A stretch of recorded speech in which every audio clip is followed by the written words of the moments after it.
Hello friends, welcome back to Anveshana channel. आज हम लोग पढ़ेंगे महावीर प्रसाद द्विवेदी और हिंदी नवजागरण। ठीक है, ये जो टॉपिक है ये हमारे यूजीसी नेट के यूनिट 4 में है, तो इस टॉपिक को हम लोग पूरे विस्तार से पढ़ेंगे। ठीक है, चलिए आइए पढ़ना स्टार्ट करते हैं। देखिए, हिंदी नवजागरण के क्षेत्र में महावीर प्रसाद द्विवेदी का योगदान महत्वपूर्ण है। महावीर प्रसाद द्विवेदी को जनता द्वारा आचार्य की उपाधि मिली थी। ठीक है, तो महावीर प्रसाद द्विवेदी को जनता द्वारा, ठीक है, जनता द्वारा आचार्य की उपाधि मिली थी। आगे देखिए, हिंदी नवजागरण को 3 चरणों में बांटा गया है। पहला 1857 का विद्रोह, ठीक है, दूसरा भारतेंदु युग, और जो तीसरा चरण है वो द्विवेदी युग। ठीक है, आगे देखिए, भारतेंदु से मिली नवजागरण की चेतना को उन्होंने और मजबूती प्रदान की। ठीक है, तो भारतेंदु युग से ही नवजागरण का प्रारंभ हो गया था।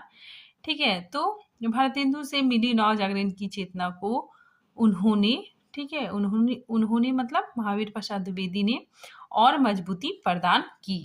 ठीक है, 1903 से 1920 तक इन्होंने सरस्वती पत्रिका का संपादन किया। ठीक है, तो ये डेट काफी इंपॉर्टेंट है, पूछ लिया जाता है, तो आप लोग याद रखिएगा कि महावीर प्रसाद द्विवेदी ने सरस्वती पत्रिका का संपादन 1903 से 1920 तक किया। ठीक है, तो 1903 से 1920 तक इन्होंने सरस्वती पत्रिका का संपादन किया, जिसके माध्यम से इन्होंने नवजागरण के संबंध में अपने विचारों को आगे बढ़ाया।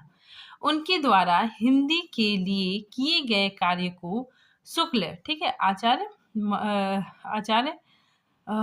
आचार्य शुक्ल जैसे प्रमुख साहित्यकारों ने भी सराहा है। ठीक है, और इस प्रकार अपने विचार अभिव्यक्त किए हैं। ठीक है, तो देखिए, शुक्ल जी ने भी इनकी प्रशंसा की है। ठीक है, और देखिए, शुक्ल जी कहते हैं कि यदि हजारी प्रसाद द्विवेदी जी ना उठ खड़े होते तो जैसे अव्यवस्थित व्याकरण विरुद्ध और उटपटांग भाषा चारों ओर दिखाई पड़ती थी, उसकी परंपरा जल्द ना रुकती। ठीक है, तो ये कथन रामचंद्र शुक्ल जी का है। ठीक है, काफी इंपॉर्टेंट है।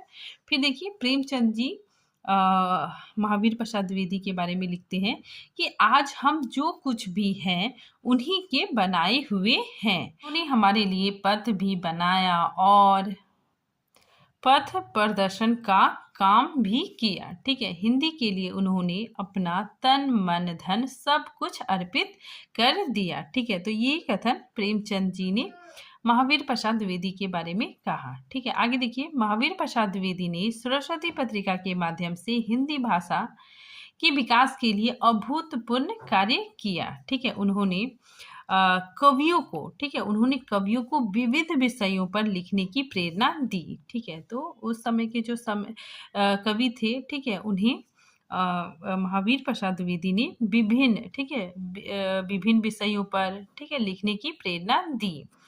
ठीक है, और लेखकों को उनकी कमियों से अवगत कराया। ठीक है, तथा भाषा की व्याकरणिक भूलों को सुधार कर भाषा परिष्कृत किया व काव्य भाषा में ब्रज भाषा के स्थान पर खड़ी बोली अपनाने का सुझाव दिया। ठीक है, जिससे गद्य व पद की भाषा एक हो। ठीक है, तो इन्होंने भाषा को, ठीक है, भाषा को शुद्ध करने पे काफी ध्यान दिया। यहाँ पे देखिए, जो सरस्वती पत्रिका में, ठीक है, जो अन्य कवि थे, ठीक है, वे अपनी रचनाएं भेजते थे। ठीक है, तो उन रचनाओं को महावीर प्रसाद द्विवेदी बहुत अच्छे से अध्ययन करते थे। ठीक है, साथ में उसमें जो कमियां होती थी, ठीक है, उससे जो कवि थे, ठीक है, उसको अवगत कराते थे। ठीक है, बताते थे कि यहाँ पे कमी है। ठीक है, साथ ही भाषा की जो व्याकरणिक गलतियां थी, ठीक है, गलतियां होती थी, उसको भी सुधार करते थे।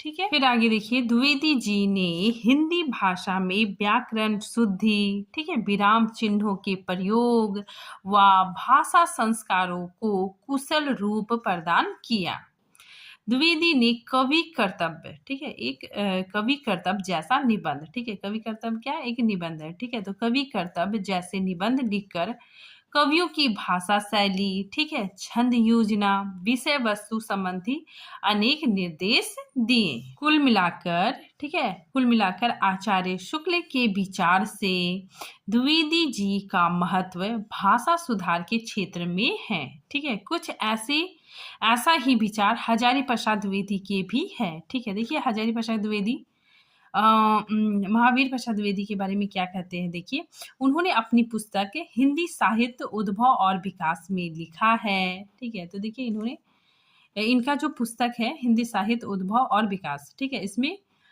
ये लिखते हैं कि महावीर प्रसाद द्विवेदी के स्पष्टवादिता से भरे हुए और नई प्रेरणा देने वाले निबंध यद्यपि बहुत गंभीर नहीं कहे जा सकते, परंतु उन्होंने गंभीर साहित्य के निर्माण में बहुत सहायता पहुंचाई है, ठीक है। तो इनका कथन है कि उन्होंने गंभीर साहित्य के निर्माण में बहुत सहायता पहुंचाई है। रामचंद्र शुक्ल, नंद दुलारे वाजपेयी और हजारी प्रसाद द्विवेदी जैसे आलोचकों के अनुसार वे सरस्वती के यशस्वी संपादक और भाषा परिष्कारक ही थे, ठीक है।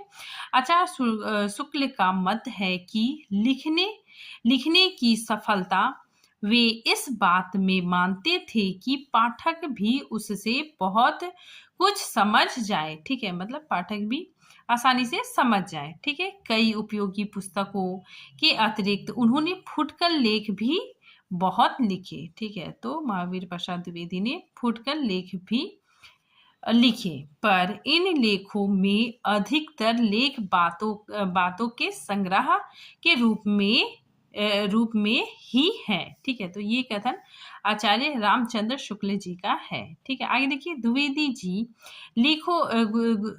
जी के लेखों को पढ़ने से ऐसा जान पड़ता है कि लेखक बहुत मोटी अक्ल के पाठकों के लिए लिख रहे हैं, ठीक है। तो मोटी अक्ल मतलब क्या हो गया, कम पढ़ा लिखा भी उसे आसानी से समझ सकता है। देखिए निराला, ठीक है, निराला जी क्या कहते हैं, ठीक है, महावीर प्रसाद द्विवेदी के बारे में, ठीक है। तो देखिए ये जो निराला है, ठीक है, इनकी जो रचना थी जूही की कली, ठीक है, इसको महावीर प्रसाद द्विवेदी ने सरस्वती पत्रिका में छापने से इनकार कर दिया था, ठीक है। तो उसके बाद भी निराला जी इनके बारे में क्या कहते हैं, देखिए निराला ने उन्हें हिंदी भाषा के सर्वश्रेष्ठ संपादक, समालोचक और लेखक बताते हुए लिखा है कि वे आधुनिक हिंदी के निर्माता है, ठीक है। तो देखिए निराला जी कहते हैं, उनकी प्रशंसा करते हैं कि वे आधुनिक हिंदी के निर्माता है, विधाता है, सर्वस्व हैं। वे राष्ट्रभाषा हिंदी के मूर्तिमान स्वरूप है। उन्हें लोग आचार्य कहते हैं, वे सचमुच आचार्य है, ठीक है। तो ये कोटेशन सूर्यकांत त्रिपाठी निराला जी का है, ठीक है। फिर आगे देखिए सन 1900 ईस्वी से 1920 ईस्वी के हिंदी साहित्य के कलाखंड को द्विवेदी युग की संज्ञा दी जाती है, ठीक है। तो 1900 से 1920 तक का जो समय अवधि है, ठीक है, उसे द्विवेदी युग की संज्ञा दी जाती है। महावीर प्रसाद द्विवेदी ने अनेक विधाओं में रचना की, ठीक है, जैसे कविता, कहानी, आलोचक, अनुवाद आदि विधाओं के साथ उन्होंने अर्थशास्त्र, विज्ञान, इतिहास आदि में न सिर्फ विपुल मात्रा में महत्वपूर्ण साहित्य लिखा, बल्कि अन्य लेखकों को भी इस दिशा में काम करने के लिए प्रोत्साहित किया, ठीक है। इन्होंने अन्य जो लेखक थे, ठीक है, उनको भी इस दिशा में काम करने के लिए प्रोत्साहित किया। असल में वे स्वाधीनता, स्वदेशी, स्वावलंबन को गति देने वाले ज्ञान विज्ञान के तमाम आधारों को आंदोलित करना चाहते थे, ठीक है। इसके लिए उन्होंने केवल उपदेश ही नहीं दिया, ठीक है, तो उन्होंने केवल उपदेश ही नहीं दिया, वरन मन, वचन, कर्म से स्वयं लिखकर भी दिखलाया, ठीक है। तो ये सिर्फ उपदेश ही नहीं देते थे, बल्कि स्वयं लिखकर भी दिखलाते थे, ठीक है। इनकी स्वयं भी बहुत अच्छी अच्छी रचनाएं हैं। ठीक है, आगे देखिए, द्विवेदी जी ने 1903 से 1920 ईस्वी तक सरस्वती का संपादन किया। इसी के माध्यम से उन्होंने नव जागरण के संबंध में अपने विचार को आगे बढ़ाया। ठीक है, तो इन्होंने नव जागरण के संबंध में अपने विचार को आगे बढ़ाया। ठीक है, फिर आगे देखिए, हिंदी भाषा के व्याकरण को स्थिर रूप देकर द्विवेदी जी ने नव जागरण के भाषिक पक्ष को निखारा। ठीक है, तो इन्होंने भाषिक पक्ष को, ठीक है, भाषिक पक्ष को निखारा। आचार्य रामचंद्र शुक्ल लिखते हैं कि व्याकरण की शुद्धता और भाषा की सफाई के प्रवर्तक द्विवेदी जी ही थे। गद्य की भाषा पर द्विवेदी जी के इस शुभ प्रभाव का स्मरण जब तक भाषा के लिए शुद्धता आवश्यक समझी जाएगी तब तक बना रहेगा। ठीक है, तो ये कोटेशन आचार्य रामचंद्र शुक्ल जी का है। ठीक है, आगे देखिए, द्विवेदी जी राष्ट्र व राष्ट्र भाषा के प्रबल समर्थक थे। ठीक है, तो ये राष्ट्र और राष्ट्रभाषा के प्रबल समर्थक थे। ठीक है, उन्होंने समाज के दृष्टिकोण में सुधार लाने का प्रयास किया। ठीक है, जनसाधारण के दृष्टिकोण से रीतिवादी मानसिकता निकालने व आधुनिक दृष्टिकोण स्थापित करने के लिए उन्होंने लोकवादी रचनाकारों, ठीक है, यथा भारतेंदु और तुलसी को, ठीक है, भारतेंदु और तुलसी को बिहारी व देव जैसे कलावादी कवियों से श्रेष्ठ माना। ठीक है, तो इन्होंने भारतेंदु और तुलसी, ठीक है, जो कि लोकवादी रचनाकार थे। ठीक है, तो भारतेंदु और तुलसी को बिहारी और देव से श्रेष्ठ माना है। ठीक है, साथ ही इन्होंने जो रीतिवादी मानसिकता थी, ठीक है, उसको निकालने का प्रयास किया। साथ ही आधुनिक दृष्टिकोण स्थापित करने के लिए इन्होंने प्रयत्न किए। ठीक है, आगे देखिए, वे साहित्य को प्रगतिशील मार्ग पर ले गए। ठीक है, फिर आगे देखिए, उन्होंने स्त्री शिक्षा का समर्थन किया। ठीक है, तो ये काफी इंपॉर्टेंट है कि महावीर प्रसाद द्विवेदी ने स्त्री शिक्षा का समर्थन किया। वे स्त्री प्राधीनता का विरोध करते थे। कवियों की उर्मिला विषयक उदासीनता, ठीक है, ये इनका एक निबंध है। ठीक है, नामक निबंध इसका प्रमाण है। ठीक है, आगे देखिए, द्विवेदी जी ने कुरीतियों का विरोध किया। ठीक है, समाज में जो बुराइयां थी, ठीक है, उसका विरोध किया। ठीक है, तथा वैज्ञानिक चेतना का प्रसार किया। वे आधुनिक नए ज्ञान अनुशासनों के हिमायती थे। ठीक है, तो इन्होंने वैज्ञानिक चेतना का प्रसार किया। ठीक है, और जो समाज में जो बुराइयां थी, ठीक है, उनका विरोध किया। ठीक है, संपत्ति शास्त्र की भूमिका में उनका यह दृष्टिकोण दिखता है। फिर आगे देखिए, वे छुआछूत की विरोधी थे। ठीक है, सन 1914 में उन्होंने निम्न जाति के व्यक्ति हीराडोम की कविता सरस्वती में प्रकाशित की। ठीक है, तो देखिए, ये छुआछूत के विरोधी थे। ठीक है, साथ ही जो निम्न जाति का कवि हीराडोम है, ठीक है, इसकी कविता सरस्वती पत्रिका में प्रकाशित होती है। ठीक है, तो यहाँ पे देखिए, जो निराला है, ठीक है, निराला इतने महान कवि है। ठीक है, इनकी जो कविता थी जूही की कली, ठीक है, इसको छापने से महावीर प्रसाद द्विवेदी ने इनकार किया था। ठीक है, जबकि इन्होंने जो निम्न जाति का कवि है, ठीक है, हीराडोम, ठीक है, इसकी कविता सरस्वती पत्रिका में प्रकाशित किए थे। ठीक है, आगे देखिए, द्विवेदी जी को नव जागरण का अग्रदूत मानने के पीछे तमाम कारण है। ठीक है, वे हिंदू मुस्लिम एकता के साथ साथ हिंदी उर्दू एकता के पक्षधर थे। ठीक है, तो ये हिंदी उर्दू एकता के पक्षधर थे। ठीक है, उन्होंने सहज और सरल हिंदी में लिखा। ठीक है, तो इन्होंने सरल और सहज हिंदी में लिखा। आगे देखिए, द्विवेदी युग के लेखकों ने वैज्ञानिक दृष्टिकोण को अपनाकर सामाजिक कुरीतियों का विरोध किया। ठीक है, महावीर प्रसाद द्विवेदी राजभाषा, ठीक है, राजभाषा के प्रबल पक्षधर थे। ठीक है, उन्हें राष्ट्र और भाषा दोनों की प्राधीनता स्वीकार नहीं थी। ठीक है, फिर आगे देखिए, द्विवेदी युगीन काव्य में राष्ट्र प्रेम, नैतिकता, आदर्शवाद, समाज सुधारक आदि प्रवृत्तियां रही हैं। ठीक है, तो इनके काव्य में हमें, ठीक है, राष्ट्र प्रेम की भावना, नैतिकता, आदर्शवाद, ठीक है, समाज सुधारक आदि प्रवृत्तियां देखने को मिलती हैं। द्विवेदी जी के अथक प्रयासों से खड़ी बोली काव्य की भाषा के रूप खड़ी बोली काव्य की भाषा के रूप में प्रतिष्ठित हुई। ठीक है, तो महावीर प्रसाद द्विवेदी ने खड़ी बोली को पूर्णतः काव्य काव्य की भाषा के रूप में प्रतिष्ठित किया।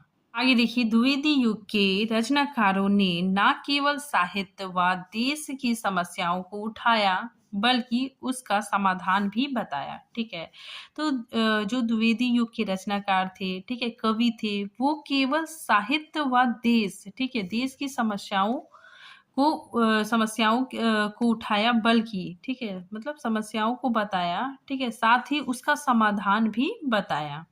गद्य लेखन व संपादन में भी द्विवेदी जी को विशेष सफलता मिली। ठीक है, तो द्विवेदी जी को गद्य लेखन, ठीक है, व संपादन के कार्य में भी द्विवेदी जी को विशेष सफलता मिली। ठीक है, आगे देखिए, इनकी ये प्रमुख रचनाएं काव्य मंजूषा, सुमन, कान्य कुब्ज, अबला, बिलाप, ठीक है, गंगा लहरी, ऋतु तरंगिनी, कुमार संभव सार, ठीक है, आदि इनकी प्रमुख रचनाएं हैं। आगे देखिए, एक संपादक के रूप में उन्होंने ऐसे साहित्यकारों को बड़ी मात्रा में उभारा जिन्होंने समसामयिक स्थिति, ठीक है, समसामयिक स्थिति मतलब जो देश में जो समस्याएं उस समय चल रही थी, ठीक है, तो समसामयिक स्थिति को समझते हुए अपने केंद्र भारत की समस्याओं को समझा। ठीक है, जो भारत में जो समस्याएं थी, ठीक है,